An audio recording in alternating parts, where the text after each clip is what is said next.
손흥민 선수만 보고 BTS만 보고 국민들이 웃는 거 말고 국민들이 국회를 보고 웃을 수 있는 국회를 만드는 것이 첫 번째라는 생각이 듭니다.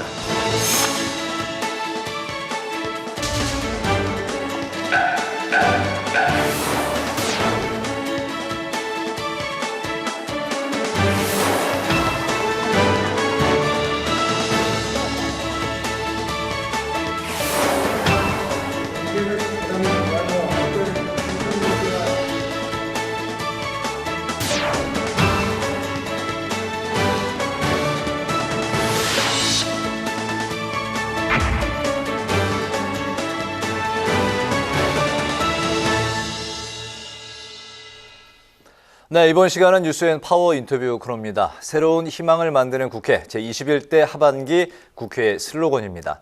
국민의 국회, 정쟁보다 정책 중심에 일하는 국회로 거듭나기 위한 국회 사무처의 계획과 포부, 그 어느 때보다 뜨거운데요. 그 중심에 바로 오늘 초대한 이분이 계십니다. 제35대 국회 사무총장인 이광대 총장, 오늘 특별히 자리했습니다. 어서 오십시오. 반갑습니다. 네, 안녕하세요. 반갑습니다, 총장님. 반갑습니다. 네, 반갑습니다. 제가 이제 이 방송을 작년 1월부터 했는데 작년에 이제 2번 출연하셨고 한 번은 의원 자격이셨고 작년 11월에 이제 또 대선 출마 후보자 자격이셨고 올해는 또 다른 또 자격으로 나오셨습니다. 총장님의 뭐 굵직한 이력은 사실 뭐 더 설명할 필요가 없을 정도인데요. 청와대 국정상황실장 그리고 국회의원 3선 제35대 강원도지사 그리고 이번에 그 제35대 국회 사무총장으로 또 이제 돌아오셨습니다. 유독 그 숫자 35, 또 35가 이제 인연이 깊으신 것 같습니다. 국회 사무처 이제 수장을 처음 제의 받으셨을 때 그때 기분이 어떠셨고 또 이제 2달 정도 이제 지내셨는데 소회부터 좀 들어보겠습니다. 궁금합니다. 네, 강원도지사 선거 떨어지고 나서 이제 저를 많이 되돌아보는 시간이었는데 제안이 오셨고 좀 새로운 국회를 만들고 싶다는 말씀이 의장님한테 계셨어요. 네. 그래서 며칠 좀 생각할 수 있는 시간을 달라고 해서 또 새롭게 또 일하는 것도 좋겠다고 생각을 했고요. 지금 와서 일을 해보니까 이제 청와대 국정상황실장도 나라 전체를 한번 보는 거잖아요. 네. 그 이제 청와대는 행정부에서 보는 거죠. 근데 굉장히 그 젊은 시절에 하셨죠. 30대 후반 38? 정도. 네. 네, 네. 이번에 이제 다시 사무총장이니까 국회의 눈으로 대한민국 전체를 보게 되잖아요. 네. 그렇게 보면서 결국 인류 국회, 인류 정치가 나와야 인류 국가가 나오고 인류 정치가 돼야 결국 국민들이 행복한 삶이 오는 거다. 이걸 좀 확실히 만들어야 되겠다고 생각하고 있습니다. 네네. 네. 자, 우리 국회 직원들은 다소 진땀이 나겠지만 우리 국민분들은 환영할 만한 일이 있습니다. 바로 취미가요. 일이라고 들었습니다. 총장님. 취미가 네, 일이라고요? 취미가 네. 일이다. 그래서 그만큼 국민에게 사랑받는 국회로 거듭나기 위해서 AS 국회를 만들겠다. 이렇게 말씀하셨잖아요. 소개를 좀 해주시죠. 일단은 그 AS 중에 보면은 이제 그냥 제가 지어낸 말인데 국민들이 화나잖아요. 국회 모습을 보면 네. 앵그리, 예? 앵그리. 예, 그러지 말고 이제 좀 스마일, 아. 좀 웃는 국회를 네. 보면은 우리가 맨날 뭐 손흥민 선수를 골 넣으면 기쁘고 네. 이정재라는 분이 뭐 상 받으면 기쁘고 이제 그거 그만하고 정치를 봐도 이제 좀 기뻐야 국민들이 편안하지 않을까. 그래서 결국은 국민의 먹고 사는 문제. 그리고 또 하나는 국가가 좀 안전한 나라가 되는 거. 좀 그거를 좀 확실히 만들면 스마일 국회가 되지 않을까 싶고요. 네. 그다음에 또 하나는 문제를 만드는 국회가 아니고 문제를 해결하는 거. 국민들이 에스크 질문을 하면은 반드시 뭐냐면 거기에 우리가 솔루션을 가지고 네. 문제를 해결하는 국회를 만들고 싶은 게 저의 꿈이고 그래서 결국은 정책과 비전 그리고 사람을 가지고 새로운 희망을 만들고 싶습니다. 네. 그 총장님이 직접 다 그 아이디어로 그 5가지를 다 만드신 건가요? 예, 그 총장 제안을 받고 나서 제가 할 수 있는 일이 뭘까를 정리해 봤죠. 그랬군요. 나머지 AS도 좀 궁금한데 더 있죠? 하나는 이제 AI에 기반을 해서 스마트하게 일을 해야 되겠다. 네. 그러니까 제가 여시제라는 곳에 있어 보니까 대부분의 뭐냐 우리가 검색하는 데 많은 그렇죠. 시간을 쓰잖아요. 그래서 사실 국회 도서관이나 입법조사처, 예성정책처 어마어마한 자료가 있는데 맞습니다. 이걸 전부 AI로 검색할 수 있도록 하고 세계 최정상에서 한 걸음 나가는 데서 솔루션이 나와야 결국은 미래가 있는 거 아닌가라는 생각을 하는 거죠. AI로 스마트하게. 네. 네 번째도 소개해 일하는 주실까요? 방식을 좀 바꾸자. 네. 그다음에 또 하나는 네. 국민들한테 애프터 서비스를 잘하자. 진짜 AS인가요? 네. 그다음 또 하나는 네. 우리 국회 스스로가 에이스이면서도 또한 스타디하는 공부를 열심히 하는 그런 조직이 나날이 진화하는 조직이 제일 중요하다고 생각합니다. 네. 네, 저희 국회 제작진들도 좀 만들어 봤는데 국회 방송 제작진들이 고심을 해봤습니다. 네, 한번 들어주실 수 있나요? 아이, 물론이죠. 네, 국민의 삶을 좀 액티브 서포트, 적극적으로 지원하는 국회 이거 어떤가요? 상당히 괜찮네요. 참 참신한데요. 저는 정말 이게 그 정치가 네. 이게 서비스업인데 업태로 보면 유통업이라고 보거든요. 네. 국민의 에너지가 충분히 와서 법과 예산으로 되고 국민의 삶이 좋아지는 거 저는 그걸 제일 중요하게 생각합니다. 사실 일자리 소득, 네. 보육 교육, 그다음 노후 걱정 없는 네. 거, 돈의 집 문제 그렇잖아요. 그 문제를 좀 확실하게 해결하고 국가가 미국, 중국의 이 세계 정세 변화에서 좀 당당하게 살아가는 안전한 나라 그 두 가지 아닌가 싶어요. 네. 적극적으로 알겠습니다. 지원해 주시는 국회 기대하도록 하겠습니다. 이렇게 해서 이제 AS 국회 네. 그 설명까지 이제 들어봤는데요. 총장님이 이제 본인의 개인 휴대전화 번호를 오픈을 했다. 그리고 이메일도 SNS에 스스로 공개해서 이게 또 네, 화제가 화제가 됐습니다. 됐죠. 많은 뉴스를 탔는데 무엇보다 이제 소통하는 국회를 위해서 직접 나서신 건데 실제 상황들이 궁금합니다. 주로 이제 뭐 문자로 많이 옵니다. 네. 그러면은 문자로 온 거하고 이메일 온 거 중에 좀 정책적 제안 같은 거는 제가 이제 퇴근하면서 전화를 하고 네. 그분을 우리가 비서실에서 보기도 하고 제가 보는 사람도 있고 그렇게 해서 문제를 좀 그 소통을 통해서 바꿔 나가려고 합니다. 네. 그런 얘기 중에 재밌는 얘기는 최고의 복지는 승진입니다. 그래서 뭔가 이제 이 직렬 간의 문제를 좀 해결해달라는 것도 있고, 네. 그 다음에 이 국회를 좀 근본적으로 국민에게 소통 구조를 바꾸자는 제안도 있고, 여러 가지 다양한 제안이 있었는데, 이건 제가 강원도 도지사 시절에 이미 해봤어요. 이게 이제 아이디어가 올라가면 위에 그 간부가 이걸 좋은 아이디어는 자기가 갖고, 좀 이제 새로운 실험적인 거는 좀 안 하고 싶잖아요. 이제 그때 도지사 할 때 이걸 했는데 그래서 매월 그 2개의 좋은 아이디어를 사례 발표를 하고 네. 좋은 사례 발표한 사람은 나중에 인사 고과에 반영했습니다. 그러다 보니까 다양한 아이디어가 오는 것이죠. 그때 제가 아주 파격적이었는데 만약에 법을 바꿔가지고 강원도의 예산을 제도적으로 안정적으로 넓힐 수 있는 사람이 나오면 이거는 제가 1계급 특진시켜준다는 적도 있어요. 그렇군요. 네. 굉장히 그 다양한 아이디어 그렇습니다. 뱅크신 것 같습니다. 국회 사무처 홍보 소통 기능도 이번에 대폭 또 강화하셨다고요. 네. 저는 많은 국민들이 볼 때는 국회는 맨날 싸우는 대로 알잖아요. 네. 근데 사실은 오늘도 국회의원회관 세미나가 7개, 보통 10개씩 세미나가 열리고 정책 세미나가 정말 좋은 게 많잖아요. 네. 이 도서관에 1년에 약 3천만 정도의 이 조회가 일어나거든요. 우리나라 제일 큰 도서관이잖아요. 네. 그런데 이게 잘 국민들이 모르잖아요. 제가 얼마 전에 상장회사를 2개 가지고 있는 대표님이 저한테 이러시는 거예요. 국회 도서관에는 저 같은 사람도 들어갈 수 있어요? 잘 우리가 모르시는군요. 생각하는 거하고 국민들이 생각하는 국회의 문턱은 너무 높은 거예요. 네. 그래서 이거를 이번에 상임위별로 이제 미디어 지원관이라서 대변인 제도를 이번에 만듭니다. 그다음에 입법조사처 예상적인 전부 다 네. 그렇게 해가지고 이제 접근이 쉽도록 그렇게 하고 그러면 어디서부터 접근을 하느냐 그래서 오늘의 국회라는 것이 서비스가 되고 있죠. 300명의 국회의원 중에 국회의원 세미나 그다음 우리 연구 보고서가 어떤 게 나오고 주요한 일정이 뭔가 오늘의 국회가 이제 서비스가 되고 있습니다. 미국에는 플레이북이라는 게 있는데 그것만 보면 백악관부터 전체 정부가 무엇을 하는지를 다 한눈에 볼 수 있습니다. 이제 그 오늘의 국회를 좀 더 날이 가면 갈수록 강화될 것이고요.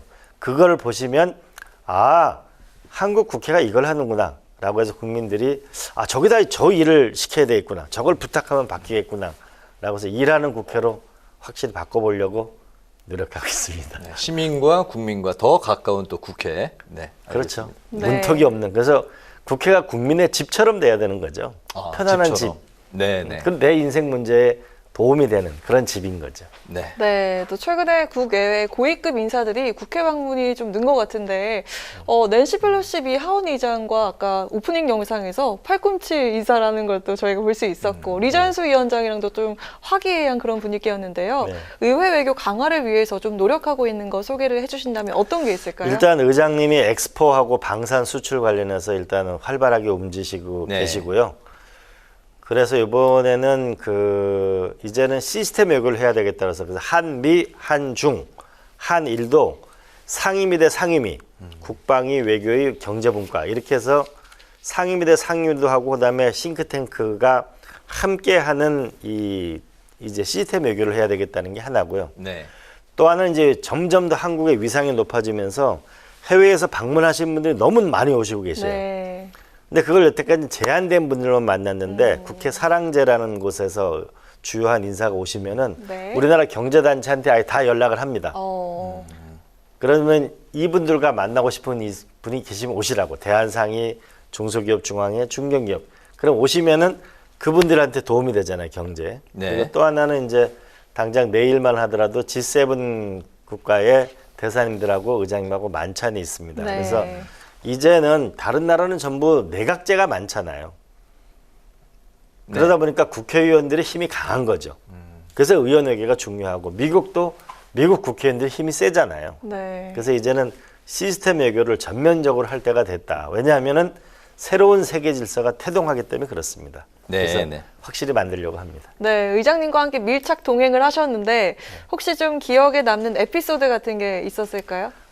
펠로시 의장은 비행 떠나실 때 우리가 오찬 때 한 사진을 전부 다 벌써 인화를 해가지고 앨범을 갖다 주니까 이렇게 빨리 나오나요? 네, 그래서 네. 재밌어 하셨고 리잔수 위원장은 도착했는데 이제 원래는 이게 팔꿈치로 하기로 했거든요. 근데 네. 팔꿈치로 하자니까 아유 됐다고 그래서 악수를 하자 그러시고 기본적으로 이제 좀 더 소탈한 면도 있었고요. 이제 결국 미국 중국 사이에서 우리가 힘있게 당당하게 살아갈 수 있는 길을 열어야 되겠죠. 우리 국회가 좀 디테일한 부분까지 신경을 썼구나 할 수 있는 대목이었던 것 같습니다. 네, 특히 뭐 이번에 국회의장님 만찬 같은 경우는 굉장히 성공적이었죠. 네.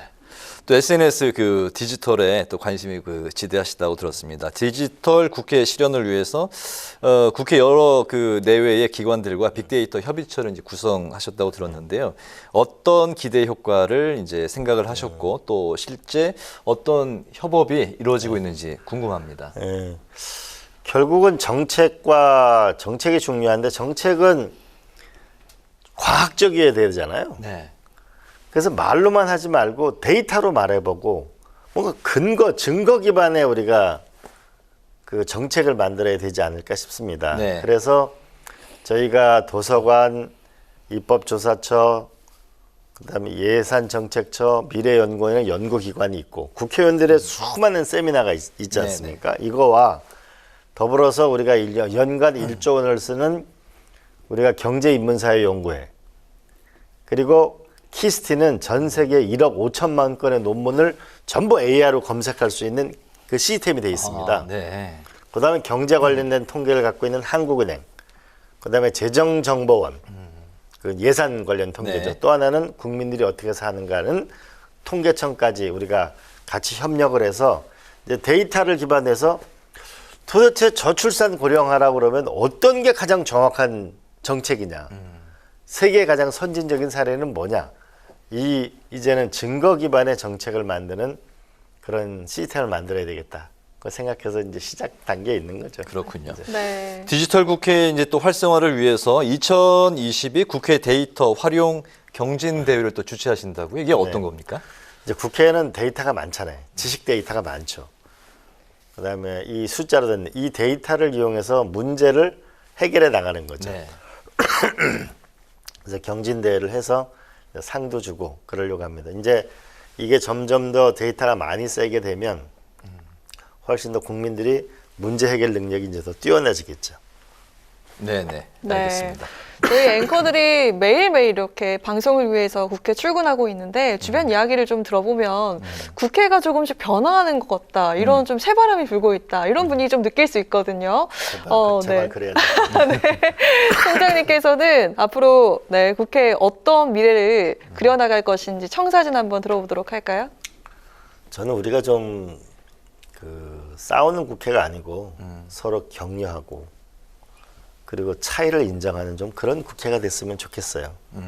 그리고 우리가 국회가 좀 일도 열심히 하지만 또 한편으로는 또 복지 부분에서도 좀 더 좀 좋은 곳이 되는 그런 훌륭한 일터이자 또 국민들의 보기에는 국민들의 집으로 믿을 수 있는 곳이 됐으면 참 좋겠습니다. 네네. 싸우는 국회가 아닌 일하는 국회가 됐으면 좋겠다. 뭐 이게 또 복지도 생각하는 그런 이제 정말 좋은 일터가 됐으면 좋겠다 말씀하셨습니다. 근데 그 싸우는 국회 이면에 묵묵히 또 의정 활동을 하는 일하는 국회가 있다 이렇게 이제 말씀을 하셨는데요. 반대로 또 이제 뭐 정쟁하는 국회 얘기를 또 안 할 수가 없습니다. 최근에 일련의 상황도 굉장히 격앙돼 있는 상황인데 정기국회가 이제 그 본 궤도에 오르면서 입법 또 국감 예산 여야가 이제 힘겨루기가 이제 국정감사가 시작되면 이제 또 본격화될 텐데 협치가 유언하다 뭐 이런 이야기도 나오고 있습니다. 협치의 실마리 어디서 어떻게 찾아야 된다고 보십니까? 좀 전 뉴스엔에 여기 자료도 나왔지만은 국민의힘의 10대 과제하고 민주당의 7대 과제를 보면은 그 중에서 우리가 납품 단가 연동제 같은 경우는 같죠. 네네. 맞습니다. 그런 것부터 먼저 같은 것부터 먼저 처리하는 거죠. 그리고 지금 의장님도 굉장히 많은 여야 의원들을 만나고 계시거든요. 네. 그래서 결국은 대화 테이블을 여야 테이블을 많이 만들어 대화를 많이 하는 수밖에 없습니다. 그렇게 해서 우리가 공통적인 것부터 먼저 처리하고 그다음에 쟁점이 있는 거는 이건 많은 대화를 할 수밖에 없다고 봅니다. 근데 분명한 거는 이제 국민들이 정치를 걱정하는 시대는 좀 끝내야 되지 않을까. 근데 국민들 살기 힘들거든요. 이런 부분에서 좀 각별한 노력을 좀 기울이는 그런 대화의 장과 설득의 장이 함께 좀 일어났으면 좋겠습니다. 네, 생각이 같은 그런 의견이 같은 부분부터 접점을 찾는 그게 이제 그런 정치부터 해야 되겠다. 네. 말씀하시네요.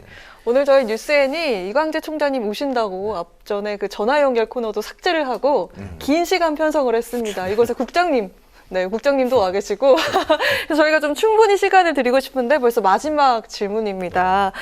마지막으로 이제 35대 국회 사무총장으로서 앞으로 꼭 이루고 싶은 목표 그리고 각오도 한 말씀 뭐 길게 하셔도 좋으니까요. 하고 싶으신 말씀 있으시면 여기서 다 풀고 가셔도 좋습니다. 저는 인류 국회가 인류 국가를 만든다고 봅니다. 또 인류 정치가 나와야 국민들이 편하고 네. 그리고 우리가 변화하는 세계 질서에 우리가 안심하고 살아갈 수 있습니다. 근데 인류 국회는 국회의원도 열심히 노력해야 되지만 국회 구성원도 열심히 많이 노력해야 되지만 국민들의 저는 참여가 제일 중요하다고 봅니다. 네. 그래서 노무현 대통령 정부의 우리 캐치프레이즈 참여 정부였잖아요.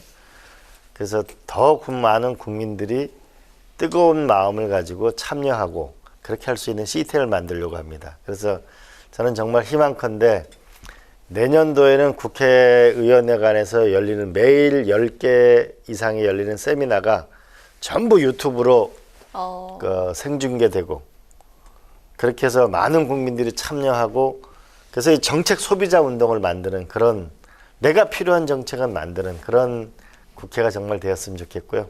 일단 저부터 열심히 하도록 하겠습니다. 여기 성과를 내야 되니까요. 그러니까 매일 아침 5시 반에 집에 나와서 여기서 한 7시 한 20분 되면 출근하거든요. 열심히 하는데 어쨌든 저도 국민의 세금으로 살아가는 사람이기 때문에 혼신의 힘을 다하려고 합니다. 정말 취미가 일이신 것 같습니다. 열정과 에너지, 정말 네. 취미가 일이시라는 말씀이 실감이 납니다. 근데 7시 20분에 출근하시면 다른 직원들이 직원들은 좀, 어떻게 하나요? 이게 좀 부담도 많이 될 것 같습니다. 뭐 미안하죠. 네. 알겠습니다.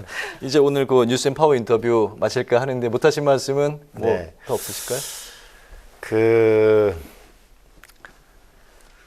정말 저는 이 300명의 의장님을 포함한 300명의 국회의원, 그다음에 우리 국회 가족들이 국민들과 정말 이 마음을 열고 우리가 정말 최선의 노력을 다하겠다는 말씀을 드리고 국민 여러분께서도 함께 참여하는 과정을 함께 해주셨으면 좋겠습니다.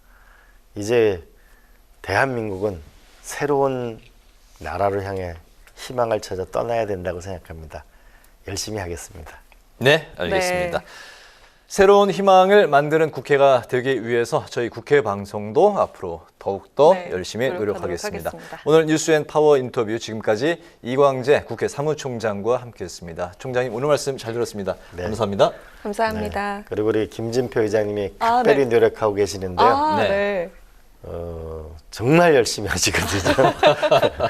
그래서 김진표 의장님도 일이 취미시구나 그렇게 아. 생각하고 있는데 어쨌든 혼신의 힘을 노력을 다해 보겠습니다. 함께 힘을 모았으면 좋겠습니다. 알겠습니다. 네, 감사합니다. 네.